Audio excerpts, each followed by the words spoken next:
Welcome back my YouTube channel sociology lab study. और प्रिय विद्यार्थियों, आज की क्लास खास करके जो वोकेशनल कोर्स है आपका और बीए थर्ड सेमेस्टर के विद्यार्थी जिनका वोकेशनल कोर्स और उस वोकेशनल कोर्स का प्रैक्टिकल की डेट आपको पता होगा ही कि आ चुकी है।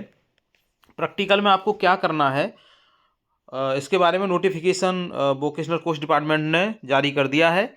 और उसमें उन्होंने बताया है कि आप अपना जो असाइनमेंट बनाएंगे वो आपको अपना असाइनमेंट किसी एक टॉपिक पर आपको बनाना है। मतलब कोई एक टॉपिक, बीए के जो विद्यार्थी हैं उनका आपको पता होगा ही कि आपका है कंप्यूटर एप्लीकेशंस। कंप्यूटर एप्लीकेशंस में उन्होंने दो टॉपिक दिए हैं आपके लिए। एक दिया है कंप्यूटर ऑर्गेनाइजेशन और दूसरा टॉपिक आपके लिए दिया है इसमें उन्होंने वर्ड प्रोसेसिंग।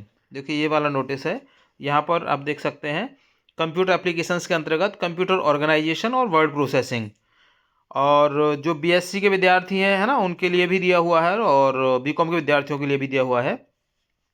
ध्यान आपको क्या रखना है, यहाँ पर ये बता रहे हैं कि आपको अपने पाठ्यक्रम में किसी एक विषय पर असाइनमेंट बनाना है। यानी कि बीए के विद्यार्थी खास करके जो आज की क्लास उन्हीं के लिए है। आप कंप्यूटर ऑर्गेनाइजेशन या वर्ड प्रोसेसिंग दोनों टॉपिक में से किसी एक टॉपिक पर आप अपनी असाइनमेंट को बनाएंगे। दूसरी बात आप कह रहे हैं यहाँ पे कि असाइनमेंट 10 से 15 पेज का हो सकता है। असाइनमेंट में भी 10 to 15 पेजेस, 10 से 15 पेज का होगा। आपको अपने क्लास का नाम और रोल नंबर पहले पेज पर आपको लिखना है। आपको प्रैक्टिकल परीक्षा में जमा करना होगा। ऐसा ना करने पर आपको अनुपस्थित मतलब रहना होगा, यानी अनुपस्थित आपको दर्शा दिया जाएगा। एक और इसमें है कि असाइनमेंट साफ सुथरी लिखावट में या टाइप किया हो सकता है। ध्यान आपको रखना है, प्लास्टिक का यूज़ नहीं करना है। जैसे आप पहले असाइनमेंट अपने सब्जेक्ट की बनाते रहे हैं, जैसे केमिस्ट्री की है, फिजिक्स की है, सोशियोलॉजी की है, हिस्ट्री की है, उसी तरह से आपको बनाना है। कोई इसमें खास अलग से नहीं है। ज़्यादा इसका पेन नहीं लेना है, पहले मैं आपको बता दूं। विद्यार्थी ज़्यादा दबाव में आ जाते हैं। ज़्यादा आपको टेंशन लेने की ज़रूरत नहीं है। 10 से 15 पेज का आपको ये असाइनमेंट तैयार करना है। तो अब इसको कैसे तैयार करेंगे, तो पहला जो इसका टॉपिक है ना, कंप्यूटर ऑर्गेनाइजेशन। कंप्यूटर ऑर्गेनाइजेशन पर मैंने एक बनाया है। आप चाहें तो उसको बिल्कुल एज इट इज, बिल्कुल जैसा यहाँ पे मैंने बना रखा है, आप उसको आराम से उतार दीजिए अपने हैंड राइटिंग में। आपका काम चल जाएगा। ज़रूरी नहीं है कि आपके 15 पेज ही होने चाहिए, ज़रूरी नहीं है कि 10 पेज ही होने चाहिए। अगर आपके 6 पेज भी हैं, 5 पेज भी अगर आपने ठीक से लिखे हुए हैं तो आप उनको जमा कर सकते हैं।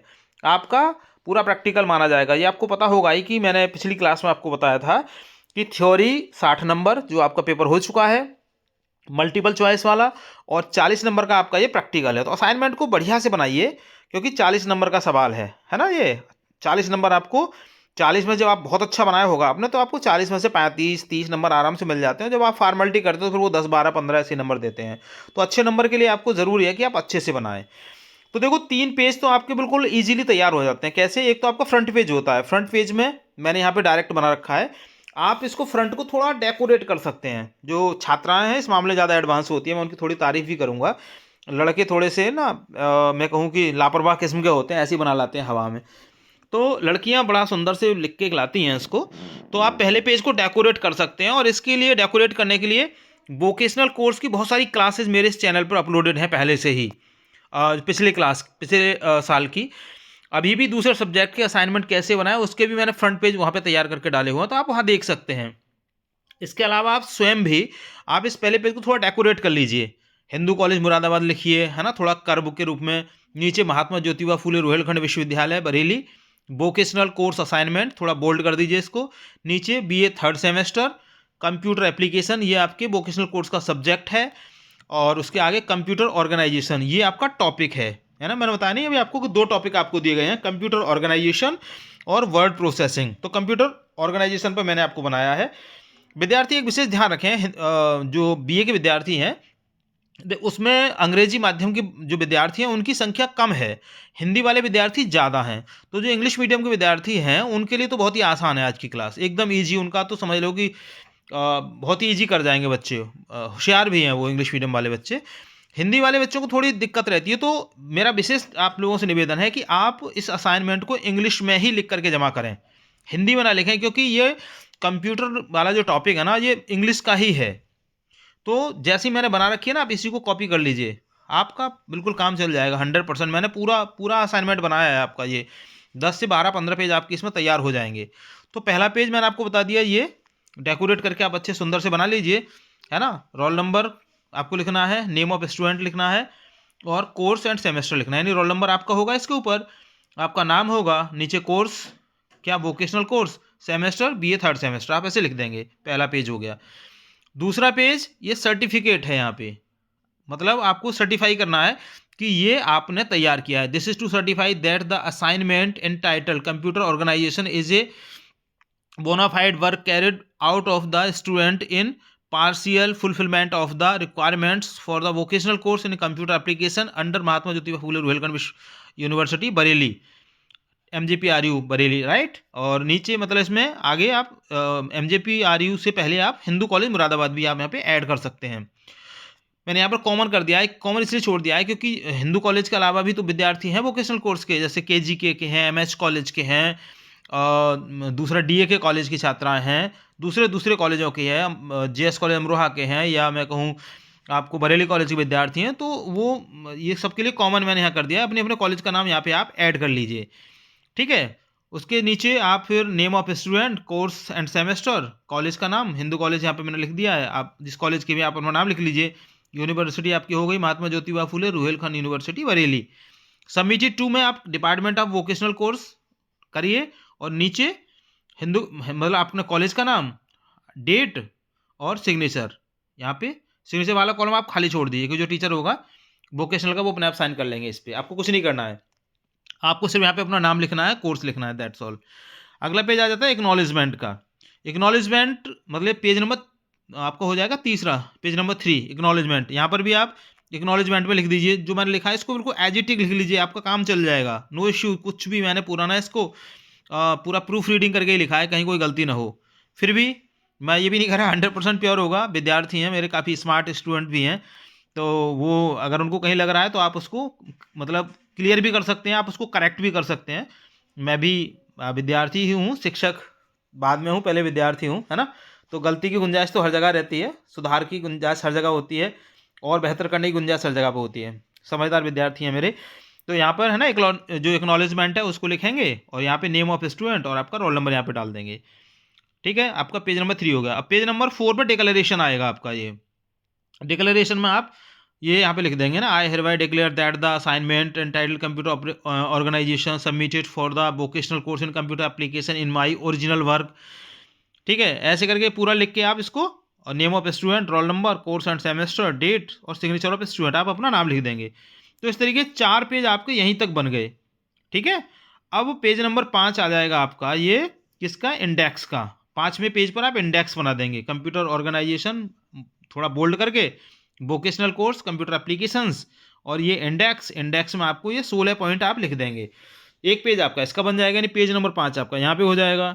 इंडेक्स में आपको ध्यान से लिखना है बिल्कुल same, introduction to computer organisation, basic components of a computer system, central processing unit CPU, है ना, arithmetic logic unit ALU, control unit CU, memory organisation, primary memory, RAM and ROM, random access memory and read only memory, secondary storage device, input device, output device, computer position, system architecture, instruction set and machine cycle, input process, output process, application of computer organisation, conclusion, then last reference. तो इस तरीके से 5 page आपका यहाँ पे हो गए। अब क्या करना है आपको कि ये जो इंडेक्स वाले आपने लिखे हैं ना 15 इंडेक्स, आप कोशिश करिए कि एक पेज में 2-2 इंडेक्स को आप लेते चले जाइए। वैसे तो आप एक पेज सिंगल पेज भी लिखते चले जाएंगे तब भी आपका काम चल जाएगा। कुछ ऐसे हैं, जैसे पहला वाला है इंट्रोडक्शन टू कंप्यूटर ऑर्गेनाइजेशन, ये आपका एक पेज पूरा भर जाएगा, इसमें एक पेज आप इसका बना लीजिए, ठीक है। उसके बाद में फिर एक पेज इसका हो जाएगा, यानी पेज नंबर 6 हो जाएगा आपका इंट्रोडक्शन टू कंप्यूटर ऑर्गेनाइजेशन का। पेज नंबर 7 हो जाएगा बेसिक कंपोनेंट्स ऑफ कंप्यूटर का। पेज नंबर 8 पे आपका आ जाएगा सेंट्रल प्रोसेसिंग यूनिट, डिटेल्स मैंने नीचे लिखी हुई है। Page number 9 arithmetic logic unit. Page number 10 control unit CU। Page number 11 memory organisation, मतलब 11 पेज पर आप ये मेमोरी ऑर्गेनाइजेशन और primary memory, RAM and ROM, दोनों को आप कर सकते हैं एक पेज पे। इसी तरीके से सेकेंडरी स्टोरेज डिवाइसेस और इनपुट डिवाइसेस, ये भी एक पेज पर आप पूरा बना सकते हैं, यानी 2 हेडिंग आप एक पेज पर आप ले सकते हैं। फिर आपका आएगा आउटपुट डिवाइसेस और computer buses and system architecture, ये 2 हेडिंग को आप एक पेज पे ले लीजिए। फिर आपका आता है instruction set and machine cycle और input process output cycle, IPO cycle. तो आप इन दो को आप ले लीजिए एक पेज पे। फिर आ जाता है application of computer organisation and conclusion, ये आपका एक पेज पे आ जाएगा दोनों, 14 और 15 हेडिंग। और फिर आपका लास्ट में आता है रेफरेंसेज, ये आप बिल्कुल लास्ट वाले पेज पर आप लिख दीजिए। रेफरेंसेज में मैंने यहाँ पे 4 किताबें दी हुई हैं, आप चाहे तो और भी ऐड कर सकते हैं और ना भी चाहें तो भी आप इनसे भी आप अपना काम चला सकते हैं बहुत आराम से। तो इस तरीके से मैंने यहाँ पर काउंट करके देखे थे, आपके पूरे 15 पेज का असाइनमेंट ईजिली बन जाएगा और बहुत ही बढ़िया आपका असाइनमेंट बनेगा, सिस्टमेटिक बनेगा, कहीं कोई इशू आपका इसमें नहीं आएगा। सिर्फ आपको अपना राइटिंग का ध्यान रखना है और थोड़ा साफ सफाई का ध्यान रखना है। फर्स्ट पेज को डेकोरेट कर दीजिए और आराम से बना करके आप 6 तारीख को आप जाइए, जमा कर दीजिए इसको। और मेरी शुभकामनाएं आपके साथ हैं कि आपको 40 में से, मैं तो यही कहूँगा कि आपको 40 में से 40 नंबर मिलने चाहिए।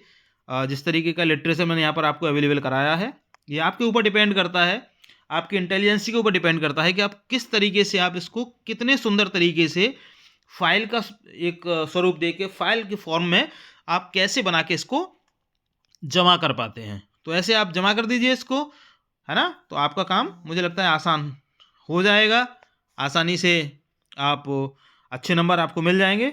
इन्हीं शुभकामनाओं के साथ मेरा विशेष निवेदन है कि अगर आप चैनल पर नए हैं तो इसको सब्सक्राइब कर लीजिए, वीडियो पसंद आए लाइक शेयर कीजिएगा उन सभी विद्यार्थियों के लिए जो प्रैक्टिकल देने वाले हैं और थोड़ा प्रेशर में भी हैं कि क्या होगा, कैसी फाइल बनेगी, कैसे किस तरह की फाइल बनानी है, तो उनके लिए आप इसको शेयर ज़रूर करिएगा। मिलेंगे अगली क्लास में, लेकिन उससे पहले कहीं कोई अगर आपकी क्वेरी है तो कमेंट्स बॉक्स में लिख के मुझे आप ज़रूर बताइएगा। मैं कोशिश करूँगा कि इजीली शब्दों में मैं उसका आंसर आपको दे दूँ, आपको समझा दूँ, बता दूँ। और लास्ट में वही आपसे कि प्रेशर बिल्कुल मत लीजिए, है ना। शिक्षा है, इसको एंजॉय कीजिए। जो आपके ग्रेजुएशन के 3 साल हैं इसको फुल एंजॉय करिए, आनंद से रहिए, मस्त रहिए। मिलेंगे अगली क्लास में, तब तक के लिए जय हिंद।